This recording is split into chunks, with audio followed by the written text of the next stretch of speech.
HCl was passed through a solution of calcium chloride, MgCl2 and NaCl.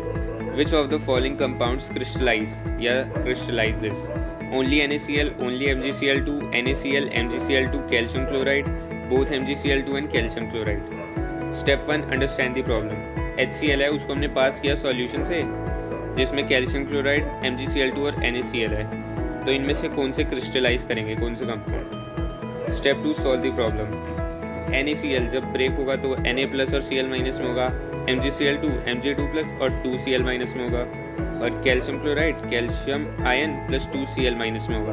अगर हम इसका solubility product देखें तो मान लेते हैं इसकी S तो इसकी भी S, यहाँ पे S, अब यहाँ पे 2 है तो 2S हो गई, और यहाँ पे S और इधर भी 2S, तो इन दोनों को मल्टीप्लाई कर देंगे, S इंटू S स्क्वायर हो गया यहाँ पे, और ये क्या हो गया 2, इसका हम स्क्वायर भी कर देंगे ना क्योंकि 2 है, इसका स्क्वायर 2S का square into S 4S cube आ जाएगा, यहाँ पे भी 4S क्यूब आ जाएगा. अब इनमें से सबसे कम नंबर कौन सा है? ये वाला NaCl का. सॉल्युबिलिटी प्रोडक्ट कम है ना, तो इसका मतलब सॉल्युबिलिटी कम, तो इसका मतलब प्रेसिपिटेट हो जाएगा वो, तो NaCl ही करेगा बस प्रेसिपिटेट इसमें, ठीक है ना. Step 3, mark the answer. Correct answer हो गया फिर अपना 1, only NaCl will precipitate. Step 4, verify. ये पूरा it is expected common ion effect on solubility of ionic solids.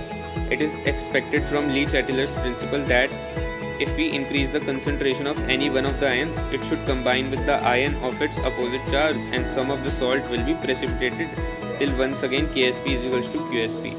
Similarly, if the concentration of one of the ions is decreased, more salt will dissolve to increase the concentration of both the ions till once again Ksp is equals to Qsp.